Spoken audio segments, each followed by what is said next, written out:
Concept ہے ریاست، the state, اس کے اوپر کافی زیادہ ڈسکشن ہوتی ہے. کچھ لوگ یہ سمجھتے ہیں کہ ریاست کی فاؤنڈیشن ریلیجیس بیسس پہ ہونی چاہیے، اور کچھ لوگ سمجھتے ہیں کہ ریاست جو ہے اس کا کسی بھی ریلیجن کے ساتھ کوئی لینا دینا نہیں ہے. تو پاکستان کے اندر بالخصوص آپ دیکھتے ہیں کہ ہر کس و ناقص جو ہے اس کے اوپر ڈسکشن کر رہا ہوتا ہے. بالخصوص پولیٹیکل لیڈرز آپ نے دیکھا ہوگا، وہ بھی اس کے اوپر ڈسکس کرتے ہیں، اور کچھ لوگ ریاست مدینہ جو ہے اس کو ایز اے ریفرنس لوگوں کے سامنے استعمال کرتے ہیں، اور کہتے ہیں کہ یہ جو پہلی جو ریاست مدینہ ہے وہ پہلی ایک اسلامی فلاحی ریاست تھی. تو سوچا اس کے اوپر کچھ تھوڑی بہت ڈسکشن کی جائے، تھوڑا بہت پولیٹیکل ہسٹوریکل پرسپیکٹیو میں بھی دیکھا جائے کہ ریاست کی فاؤنڈیشن، ریاست مدینہ کی بالخصوص فاؤنڈیشن کس بیسس پہ رکھی گئی تھی. ایک بات تو یہ، اور دوسرا ان جنرل کہ ریاست جو ہے اس کی فاؤنڈیشن کس بیس پہ ہونی چاہیے،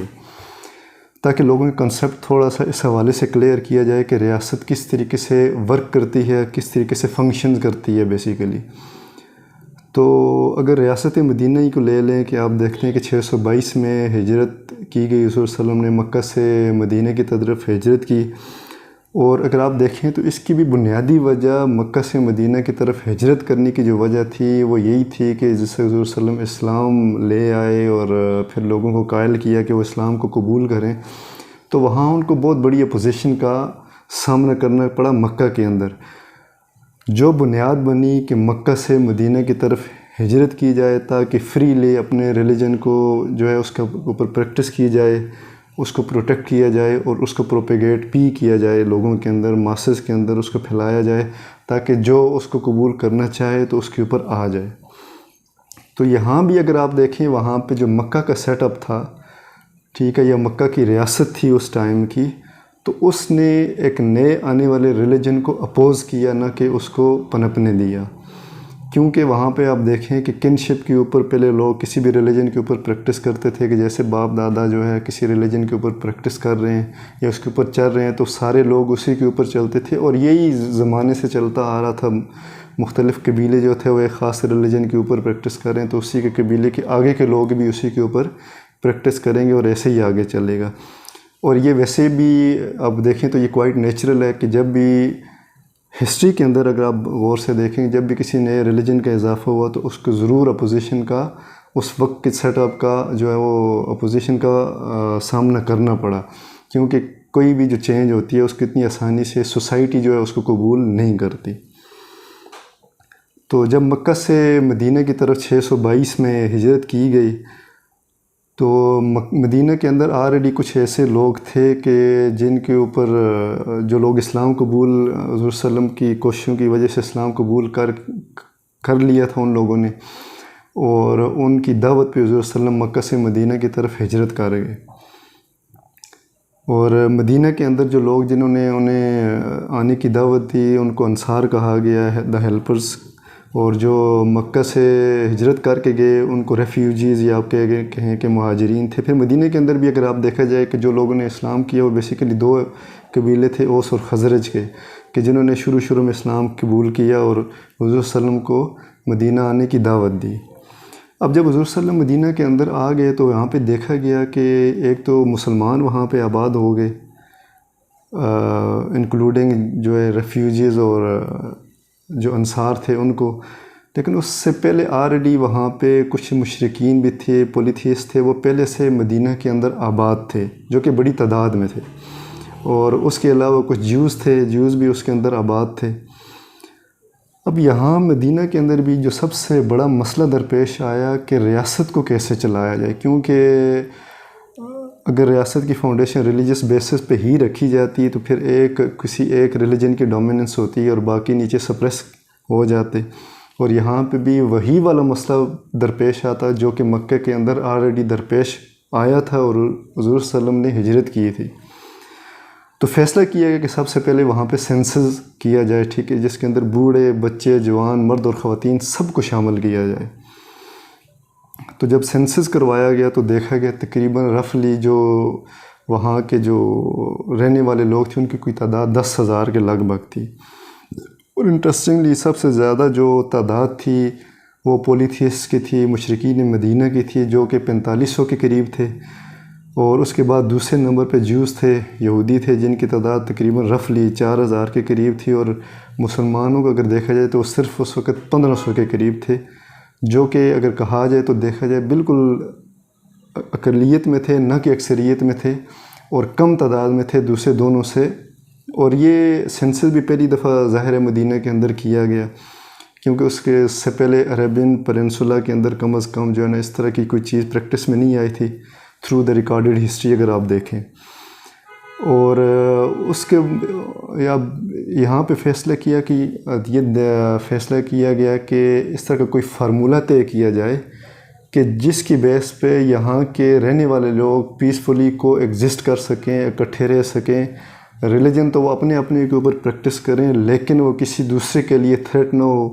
کسی دوسرے ریلیجن کے بندے کو کوئرس نہ کرے، پریشرائز نہ کرے، کوئرسیولی اس کو کنورٹ نہ کرے۔ تو جب یہ سینسس کروایا گیا تو یہاں پہ یہ دیکھا گیا کہ مسلمان تو ظاہر ہے اس چیز سے، اس پریکٹس سے بڑے خوش تھے۔ جو جیوز تھے وہ بھی کسی حد تک خوش ہی تھے، کیونکہ ان کو کوئی زیادہ threat for the time being مسلمانوں سے تو نہیں تھا، لیکن جو پولیتھیسٹ تھے ان کو بہت بڑا تھریٹ تھا ایٹ ملٹی لیولز۔ سب سے بڑا تھریٹ ان کو یہ تھا کہ کیونکہ وہ سب سے کثرت میں تھے، وہ یہ سمجھتے تھے کہ جب مسلمان اس طریقے سے یہ پھیلیں گے تو وہ ہمارے لیے الٹیمیٹلی تھریٹ ہوں گے۔ اور کیونکہ حضور صلی اللہ علیہ وسلم کو مکہ کے اندر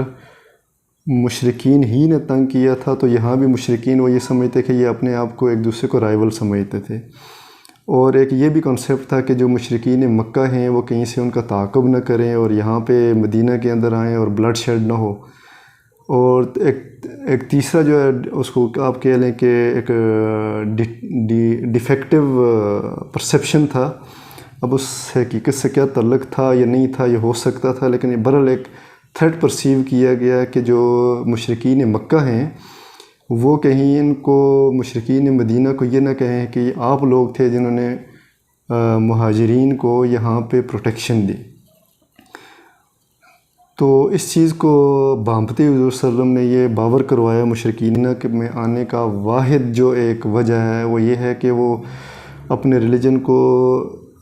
فریلی اور پیسفلی پریکٹس کر سکیں، اور جو مسلمان ہیں ان کو کسی قسم کا تھریٹ نہ ہو، لیکن وہ کسی دوسرے کے لیے بھی تھریٹ بننا نہیں چاہتے، بلکہ ان کی خواہش ہے کہ یہاں پہ جو رہنے والے لوگ ہیں، چاہے وہ کسی بھی ریلیجن کے اوپر چل رہے ہیں، کسی بھی ریلیجن کو پریکٹس کر رہے ہیں، تو وہ پیسفلی رہ سکیں۔ تو جب یہ چیز یہ باور کروائی گئی تو، اور اس سے پہلے بھی اگر آپ دیکھیں مدینہ میں آنے سے یا مدینہ میں ہجرت کرنے سے پہلے ہی حضور صلی اللہ علیہ وسلم جب مکہ کے اندر ہی تھے تو اسی وقت یہ آیت نازل ہوئی تھی کہ لکم دینکم ولی دین، for you is your religion, for us is our religion.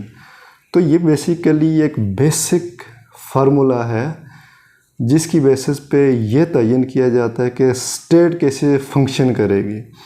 کیونکہ اسٹیٹ کا کسی ریلیجن کو، کسی ایک ریلیجن کی دوسرے ریلیجن کے اوپر ڈومیننس کرنا بالکل بھی اسٹیٹ کا یہ پروراگیٹو نہیں ہے، یا پھر اسٹیٹ کسی ایک کی دوسری کے اوپر ڈومیننس ویسی بھی نہیں چاہتی۔ اسٹیٹ بیسیکلی جو ہے وہ کچھ سوشل ایشو، جو کامن ایشوز ہوتے ہیں اس کو ایڈریس کرتی ہے۔ اسٹیٹ کا کام بھی یہ ہونا چاہیے، اور آپ دیکھ رہے ہیں کہ جس طرح میں نے آپ کو بتایا کہ فیصلہ بھی یہی ہو۔ پھر وہاں پہ مدینہ کے اندر ایک مشہور صحابی تھے انس بن مالک، یہ جو تمام قبائل کے اکابرین تھے یہ سب مل کے ان کے گھر پہ اکٹھے ہوئے، یعنی مہاجرین، اس کے علاوہ جو ریفیوجیز تھے یعنی کہ، اور اس کے علاوہ انصار جو تھے، اور باقی پولیتھیسٹ کے جو ان کے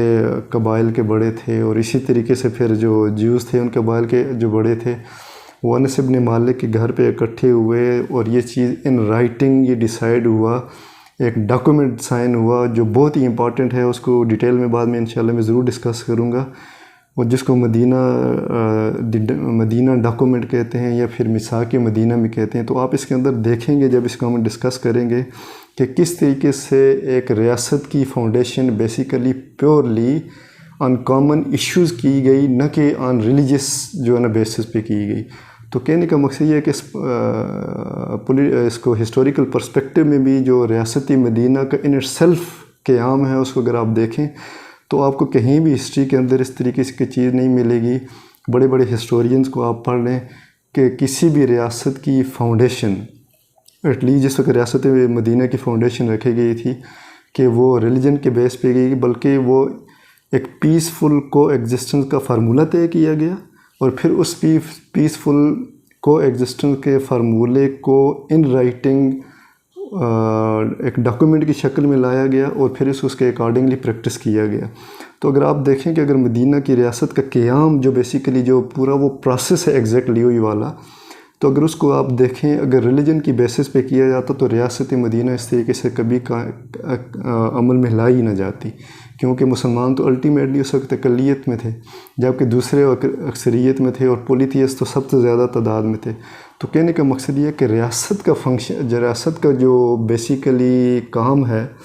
ریاست کے جو بیسک آپ اصول کہہ لیں یا اس کے بیسک پرنسپل آپ دیکھ لیں یا اس کی فاؤنڈیشن کو آپ دیکھ لیں، تو ریاست کا کام یہ ہے کہ کسی بھی ریلیجن کو کسی دوسرے ریلیجن کے اوپر فوقیت نہ دے. کسی ایک کی ریاست دوسرے کے اوپر ڈومیننس نہیں چاہتی. ریاست کا صرف اور صرف جو کام ہے وہ ہوتا ہے کامن ایشوز کو ایڈریس کرنا، اور ایسا ہی ریاست مدینہ کے قیام کے دوران کیا گیا. اور انشاءاللہ آگے جیسے میں نے کہا کہ مدینہ ڈاکومنٹس جو ہے وہ بہت ہی امپورٹنٹ ایک ڈاکومنٹ ہے، اس کے جو امپورٹنٹ منٹس ہیں ہم اس کو ضرور ڈسکس کریں گے. تو آپ دیکھیں گے کہ وہ ایک ہی فارمولہ تھا. اگین میں آئی وڈ سے کہ وہ جو لکم دینکم ولی دین کے ایک بیسک کانسیپٹ، اور اس کے بعد اسی کی بیسس پہ پیسفل کو ایگزسٹنٹ کا فارمولہ جو اس وقت طے کیا گیا اور ریاست مدینہ کو قیام میں لایا گیا. اور اسی طریقے سے تمام ریاستیں جو بھی آپ دیکھتے ہیں جو سوشل ایشوز کو ایڈریس کرتی ہیں، جن ملکوں کے اندر جو issues on the basis of religion کم سے کم ہیں، تو آپ دیکھیں گے ان کا بیسک فارمولہ مور اور لیس سب کا سیم ہے، اور وہ یہی ہے کہ ریاست اپنا فنکشن کرے ارسپیکٹیو کہ وہ کسی ریلیجن کو فیور کرے یا کسی اسپیسیفک گروپ کو جو ہے نا وہ پریورٹائز کرے.